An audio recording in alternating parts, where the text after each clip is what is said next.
Very, very good evening and welcome to today's Leadership Satsang session. I'm your leadership coach, Yukti Kapoor Mehendiratta, welcoming you to another insightful discussion on trust. Such an important and integral part of leadership. Trust is the foundation of every relationship, whether personal or professional. We talked about it in the last satsang session we had last week. And I want to take that discussion forward to help you understand how integral it is for us to build trust, establish trust, and maintain trust so that we're able to make better decisions as a team.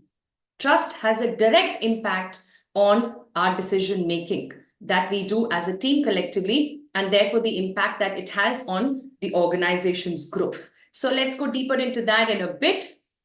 Before we get there, we need to be here, completely in this moment as always. And for that, we will chant together and we'll chant Om. I'm hoping that this chant and the way we start our sessions does not make people feel that it's a religious connotation here. Spirituality is not religion. And if I need to say this 1,000 times, I would not hesitate. It's important that we understand the difference. Spirituality is the reality of your spirit. That's how I understand it. That's my belief. That's my understanding. That's my approach towards leadership as well. Because I see spirituality as the essence, the core of leadership. If you don't know the reality of your own spirit, of your own self, then whatever else that you do cannot have the authenticity required in it, right? You need to be that authentic leader. And what is authenticity? It's the ability to be yourself. Do we even know ourselves? If we don't know ourselves enough, how can we be ourselves? And spirituality helps us to do that, to get to know ourselves. And therefore, some practice is needed on a daily basis to bring ourselves back home, back to your core, yourself. So please embrace spirituality and the practices that can help you to be in the moment, every moment.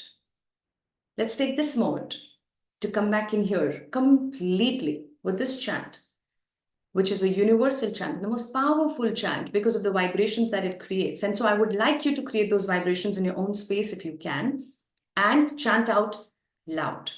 Let's take a nice deep breath in and breathe out. And breathe in once again. And as you breathe out, please gently close your eyes. Let's forget the world. Just forget everybody else. It's you who matters. It's you who's here right now. And I would want to invite you to connect with yourself just for a minute, using your breath. Bring yourself into this moment right now. Take another deep breath in. Relax your shoulders. Straighten up your spine and make sure you're sitting comfortably wherever you are. If there's anything tight around your waist, loosen up. Loosen up if you can. And as we breathe in one more time, we will chant Om while exhaling by breaking it into the 3 syllables that it is formed with. A, U, Ma. Let's take a nice deep breath in and start the chant together. We would chant 5 times. Breathe in.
Om.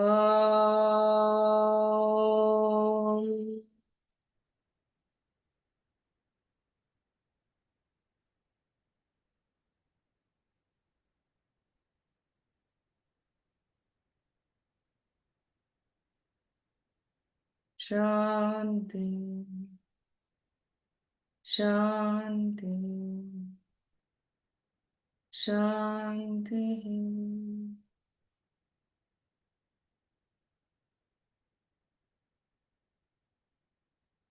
Please rub your palms together till you can feel warmth between your hands, and gently place them on your eyes and face and ears and neck, and your entire body, and slowly come back. And as you come back, tell me, where are you joining me from and how are you feeling in this moment, so I can welcome you all and know that you're all fine. Let's find out. Anand, so good to have you here. Thank you, Anand. Rupesh, thank you for joining in. Let's see who else is here. Make your presence felt. That's what leaders do without trying too hard. You know, how you make your presence felt is by showing up 100%. You don't need to do anything extraordinary. You don't need to snatch spotlight. You need to earn it. And you earn it when you show up 100%, when you're completely there. So when you join the satsang sessions here, just make your presence felt. Show up, participate, talk, tell me your challenges, tell me what you're agreeing with, what you're taking away, what you're understanding. And so I know you're here, and I want to acknowledge your presence. I want to thank you for making time to be so open to learning, to be here week after week after week. It matters to me. It's important that I know you here. So Jairam, thank you. Rahul, Ashish, okay, fantastic. Thank you for hopping in here. So good to have you all. So good to have you join in. Malar, thank you. Yeah, Malar from Chennai, absolutely. Rahul from Pune, Jairam from Chennai. And what about the rest of my guests? Where are you joining me from? Where are these amazing leaders joining in from? Which part of the world are you in today? I would love to know that. So please keep adding it to the chat, and I will have a look at it as I prepare you to take this discussion forward on trust and decision making. In this session, we are going to talk within a certain context. So I'm going to build that context for you. You could be at the top of the helm as the head of the organization, or the business owner, or the CXO. You could be somewhere in between. But what I'm going to talk about is within the context of making decisions as a team, which is very, very important for us to grow, further into whichever space that you're a part of. Obviously, we're making hundreds of decisions every day as individuals, and we have to make those many or more in business as well. So is decision making related to trust? Can building trust help us to make better, more effective decisions? What do you think? Is that a yes or a no or a maybe? I don't know. What is it for you? Do you think that by building trust, we can make our decision making more effective? Give me a yes or no or maybe. Let's see in the chat. Prashant, thank you for joining in from Bangalore. Very quickly, tell me, do you agree? Do you think it's a yes? Yes, building trust can help us to make better decisions, more effective decisions, or they are two very different things. So answer is no, or it's a maybe because I'm not sure, right? So if I'm not sure, I'll put out a maybe. Let's have that in the chat very quickly. Yeah, Jairam thinks yes, building trust has an impact on the way we make decisions. Building trust is the foundation, as I said, of team building. There is no team if there is no trust. It's as simple as that. It's a group of people.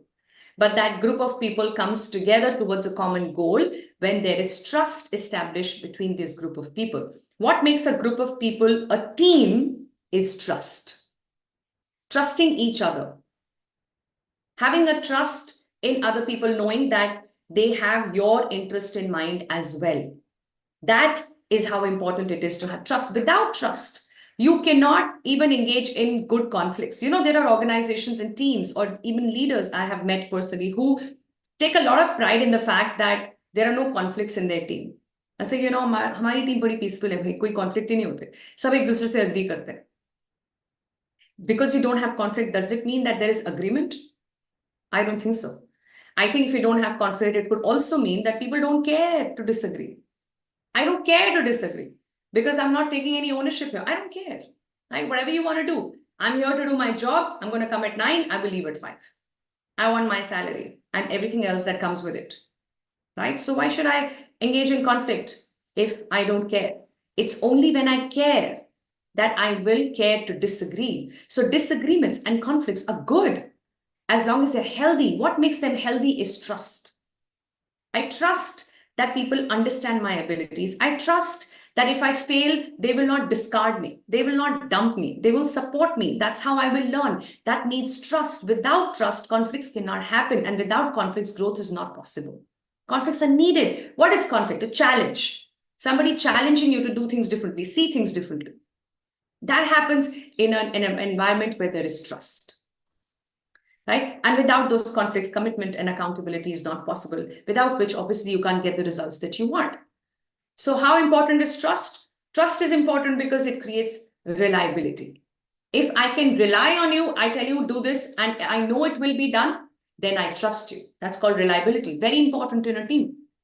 Trust is also built through competence. I talked about it last week in the satsang session, right? You need to be good with your work. I need to be able to trust that you know your stuff. You are an expert in the domain that you're a part of, right? So competence is very important. Integrity is very important. Like being honest, being transparent is important. And when you build that trust, then the flow of information takes place. It affects the way the information flows. If you feel that in your team or in your organization, at every level, people are withholding information. उनको पता है लेकिन आपको बताते नहीं है. They know it, they don't tell you. They keep a few cards very close to their chest. What does that indicate? A low trust environment or a high trust environment? Of course, a low trust environment, right? I don't trust that I will be appreciated in the system if I open my cards. If I teach my one-downs everything I know, I will become redundant. This insecurity comes from lack of trust in the system, right? The willingness with which people collaborate depends on the level of trust. How willing are they to come together as a team? In most of the organizations you see, there is no collaboration, but competition, right? I need to shine brighter than these 20 people in my team. And if I shine brighter, I will be in a better position to grow. Either I grow or they grow. It's either or. It's not all of us. That mindset is deeply embedded in organizations that lack trust as a foundation. And when you don't have this, there will be no readiness to embrace the decisions that the leadership is making. You will always challenge that because you will think, oh, inka agenda alag hai. They have their own modus operandi there. They have their own benefits attached to the decisions they're making. I'm not sure if my good is included in this, if my interest is included in this. I'm always skeptical. So how can leadership make better decisions if the team who's supposed to execute that is not able to trust those decisions? I'm always suspicious, always trying to read between the lines to say, इस decision से किसका फायदा होगा और किसका नुकसान होगा? मेरा कितना फायदा होगा और कितना नुकसान होगा? How much will I gain or lose by supporting this decision? If that's how I'm thinking, then where is the effectiveness of a decision, irrespective of the leader's ability to decide? You can have very good, toolkit available to you to make great decisions. That I can come to decisions like that. I see clarity. I have subject matter expertise. I think you should go ahead with this. A is the answer. That's my decision. But you know what? People who have to execute, implement that, they don't trust you enough to know that A is the right answer for them too, that there's something in it for them as well. And it's not just a function of communication that helps you do that.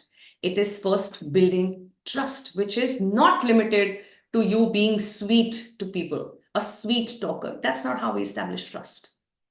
So how do we do it? Do you want to know? Then give me a BIO. I want to bring it on to get a confirmation from you that this will be an important learning for you.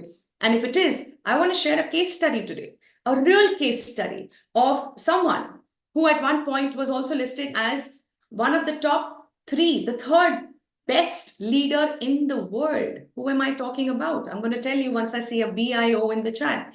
Give me a bring it on. Bring it on, Yukti. I really do want to know how we can understand ways of building trust as a way of making decisions more effective and helping organizations grow, in fact, even transform. And there is this gentleman I want to talk about who has created this transformation in a company called Ford Motors. And this was back in 2006 when he took over as the CEO. I'm talking about Alan Mulally. Alan Mulally was the CEO at that time. He was a CEO, I think, from 2006 to 2014.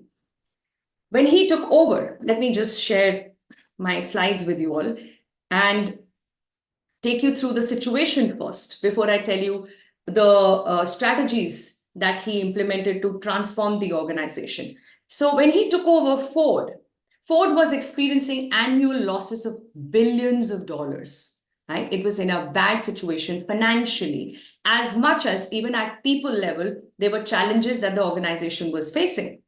So they had deeply ingrained culture where information was hoarded, withholded, kept away, kept from people. And departments often worked against each other rather than collaborating.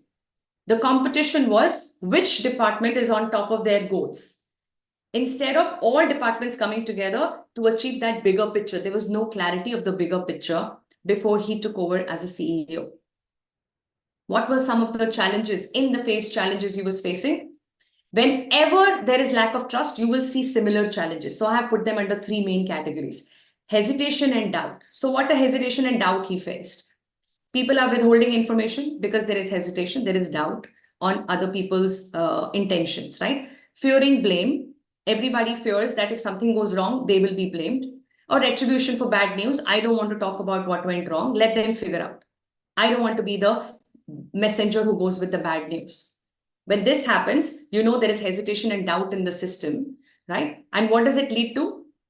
It leads to hesitation in decision making and lack of accountability. Obviously, you see the connection here, right? I don't want to make decisions because I don't want to be wrong.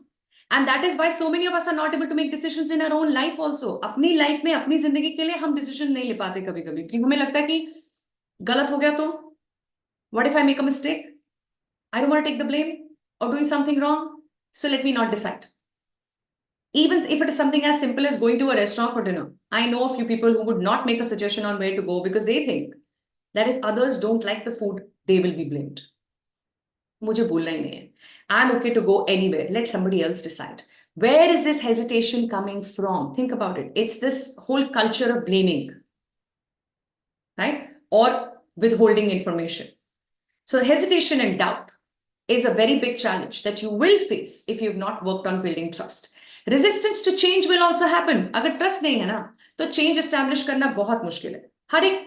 हर एक team, हर एक individual change resist करेगा. Anyways, as individuals, as humans, we resist change. No matter how much you keep telling yourself, change is the only constant, we don't like change. We resist change. We go to the same restaurant, right? We order the same dish. We wear similar kind of clothes. How much variation do you bring in your day-to-day life that you're so confident you're open to change? It's a different thing to say, another to live it.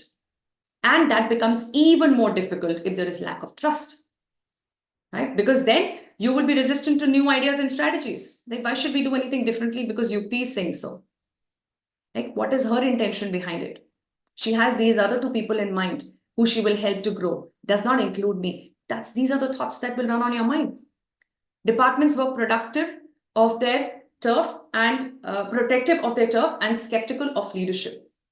Which means what? That in Ford, people were busy just protecting their department, their expertise, their roles, and were very skeptical of whatever leadership is announcing or introducing as change, a different way of doing things, right? Or there is breakdown of communication. Everything as it crosses the levels of leadership, the hierarchy, the main information starts disappearing piece by piece by piece, like how we play Chinese whispers. Right? A starts, and by the time the last person gets it, the message is changed completely. And that happens all the time in environment where there is lack of trust.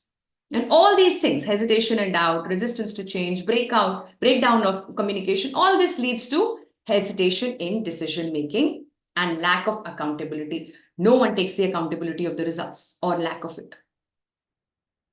This is a mess that Alan found himself into. That's what he stepped into when he joined Ford Motors from Boeing. Now, what did he do? He did exactly what he did in Boeing.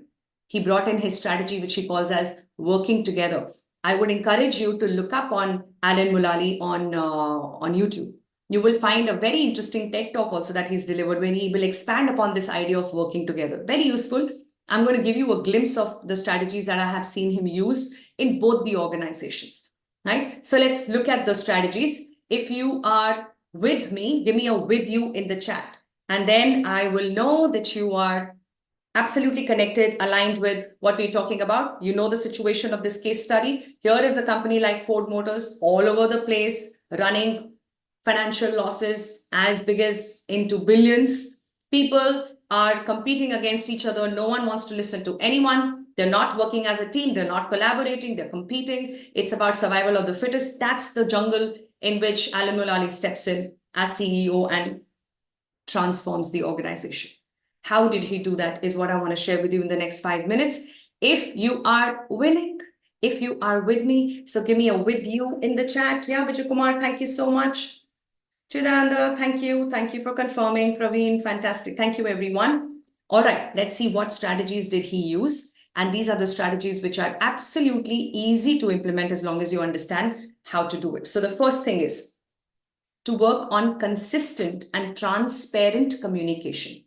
Consistent communication and transparent communication, right? So what did he do? He rolled out series of regular BPRs. What are BPRs? Business plan reviews. So BPR meetings consistently, regularly. He encouraged open sharing of 3 things in every meeting. What is the progress you're making?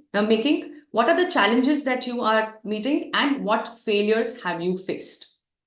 Every team was compelled to cover all 3 in every meeting.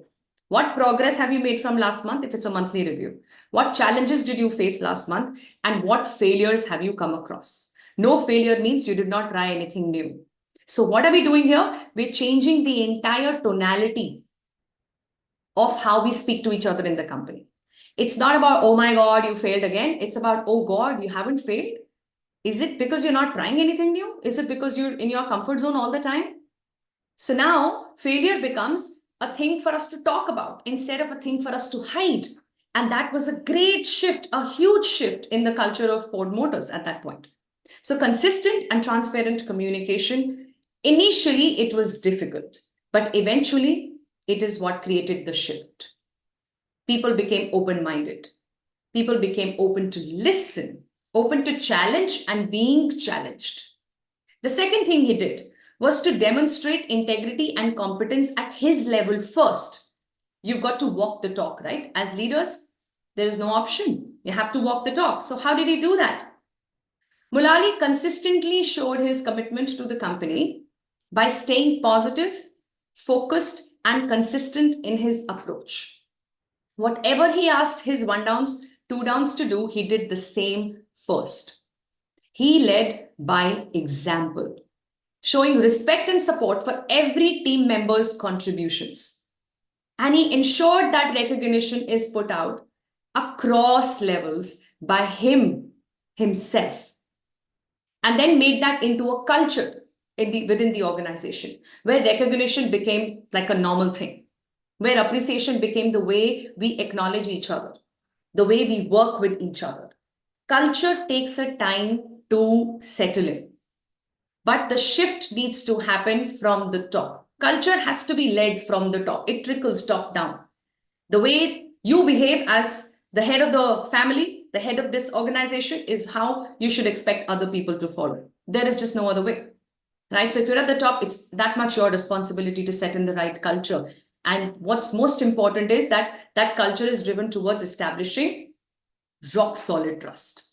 The third strategy was to encourage inclusion and participation from everyone. Learning how to ask questions. Asking questions is a skill, by the way. I think there's a fantastic book I want to recommend. Change Your Questions, Change Your Life. I'm forgetting the author. Look up for this book and please buy it. It'll be a very good investment. You need to learn how to ask right questions, how to ask powerful questions. When you ask questions, you include other people, give them an opportunity to share their thoughts. By doing this, he succeeded in breaking the silos in which the departments were working. Every department was working in silos. Nobody's talking to each other. There is no horizontal communication at all. It was just vertical. One organization divided into multiple organizations, each department representing one. And those walls had to be broken. How does that happen? How do you create inclusion and participation? It's by encouraging cross-departmental support, coming up with initiatives when the different departments have to talk to each other, and praising teamwork. Wherever you see any teamwork happening, even if it is a social cause, giving it the recognition, applauding, putting that as an example that, wow, these 5 people from 5 different departments came together and worked towards educating underprivileged, or work towards creating this home for old age people, or whatever the company sponsored, as philanthropy that they wanted to put out. Here are people from different departments who took the lead.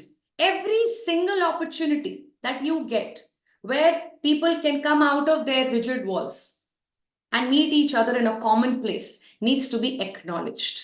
That's what Alan did. That's what helped him to break the silos. That's what helped him to make an inclusive culture, praising teamwork and encouraging leaders to help each other solve problems than compete. Every time people came together for brainstorming, it was highlighted, it was brought out, it was appreciated in the town halls that he conducted, in the email communication that he put out. And very soon, we got the results out of all the effort that he had put in. He succeeded in restoration of trust. He restored trust. Through what? Open communication and consistent leadership. That's what helped him to restore and rebuild trust. Leaders started to feel safe in sharing bad news, which was not happening in the organization at all, which is not happening in many organizations even today. People don't want to talk about failures. They don't want to talk about bad news. But here they were comfortable doing that. Why? Because they knew they will receive the support that is required rather than being blamed. The question is not who did it. The question is how did it happen and what can we learn from it? Don't get carried away with what you think you do. Question what you actually do, because it might be different. We all somewhat guilty of just pinning down a person responsible when things go wrong, instead of looking at it more holistically and say, how did this go wrong? And not who did this wrong. And if we understand how it went wrong, we can learn from it and move on. That is a culture that can establish trust, which can then help us to believe in the decisions that leadership is making and conveying down to us. And so improved decision-making was a very natural byproduct of all this effort. As trust grew, so did the speed and effectiveness of decision-making. Teams were more willing to collaborate and innovate, leading to what? More successful initiatives, like the One Ford plan. It was such a famous thing at that point in time, right? One plan, One Ford was the core strategy with which Alan jumped into this sea of trouble. And he said, you know what I need to do? I need to make this into an organization, which it was not before he took charge of the organization as a CEO. And all of this had to result into a financial turnaround as well. Ford avoided the bankruptcies that hit other automakers in 2008, 2009. If you remember, it was a global recession time at that point.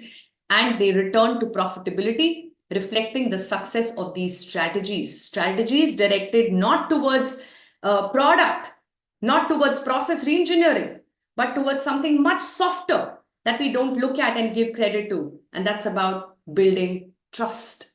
Because if that is missing, then no product or process can save us from being bankrupt, from being wiped off from the market completely. At some point or another, such organizations cannot sustain who have not put in the necessary effort required to build trust, knowing that it is the only foundation, the most important foundation of every relationship in every organization.